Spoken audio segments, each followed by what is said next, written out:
นั่นก็เป็นเหตุการณ์ที่ใหญ่ที่สุดในเมื่อวานนี้10 กรกฎาคม 2026 ที่ผ่านมาก็คือทางประธานประเทศแห่งสปป.ลาวเนาะต่างหน้ารัฐบาลได้ประดับเหรียญไซสั้น1และก็สั้น3ให้แก่ผู้บริหารครูฝึกและก็นักกีฬาจาก4ภาคส่วนนะวันนี้แอดจะมาสรุปให้ฟังนะเมื่อวานนี้ก็เห็นทางด้านสโมสร WG นะคะสโมสรเบสวันเอาหูปลงก็เป็นเหตุการณ์ใหญ่ซะเหลือเกินซึ่งล่าสุดก็ได้ข้อมูลจากลาวสปอร์ตมีเดียนะแอดก็จะมาเล่าให้ฟังกันกันในเรื่องราวตัวนี้เนาะก็คือซีภาคส่วนก็ได้สร้างผลงานโดดเด่นในระดับเวทีสากลเนาะอย่างสมเกียรติเนาะเพิ่นจะมีการประดับเหรียญไซพัฒนาชั้น1ชั้น2ให้อย่างสมเกียรติกันเลยนะขณะที่หลายบริษัทก็ได้มอบเงิน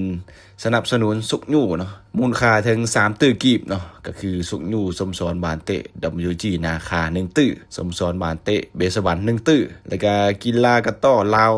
500 ล้านกีบแล้วก็กีฬาบานบ่วงยิงเนาะ500 ล้านกีบเนาะก็ถือว่าเป็นเหตุการณ์ใหญ่เสียเหลือเกินเนาะเมื่อวานนี้หลายคนก็อาจจะเห็นกันได้นะเพิ่นก็จัดขึ้นอย่างเป็นทางการอยู่ที่สำนักงานประธานประเทศนะซึ่งก็ได้รับเกียรติประรับเหรียญไซโดยพระทานทองดุลศรีสุริตนะประธานประเทศแห่งสปป.ลาวก็มีทานอสปอทองสฤษดิ์มั่งนอเมฆรองนายกรัฐมนตรีกระทรวงศึกษาธิการและกีฬานะพร้อมด้วยบรรดาการนำภาครัฐของรัฐมนตรีคณะนำแขนงการที่เกี่ยวข้องพร้อมด้วยผู้บริหารสโมสรครูฝึกนักกีฬาของห่วมยังผ่องเพียงกันเลยนะซึ่งบรรยากาศตอนนี้มันแอดเอาวิดีโอมาจากสโมสร WG นาคานะขอบใจอย่างสูงเหมือนกันที่ว่าถ่ายมาให้เบิ่งบรรยากาศสดๆกันนะแล้วก็มีรูปเนาะ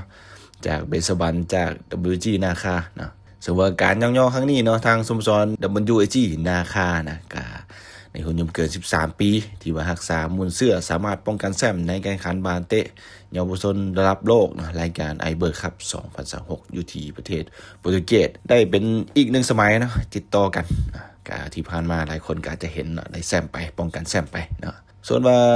อยู่10 ปีของ WG นาคาก็สามารถได้แชมป์ในรายการอยู่ที่ต่างประเทศที่ผ่านมาเช่นเดียวกันส่วนว่าสโมสรบานเตะเบสวันคนอายุเกิน10 ปีก็สามารถได้แชมป์ในรายการเวียดนามอินเตอร์เนชั่นแนล ACF ฟุตบอลทัวร์นาเมนต์อยู่ที่ประเทศเวียดนามส่วนว่าทีมกระโต้ทีมซาลาวนะก็สร้างผลงานโดดเด่นในเวทีสากลโดยการได้4 เหรียญคำ4 เหรียญเงิน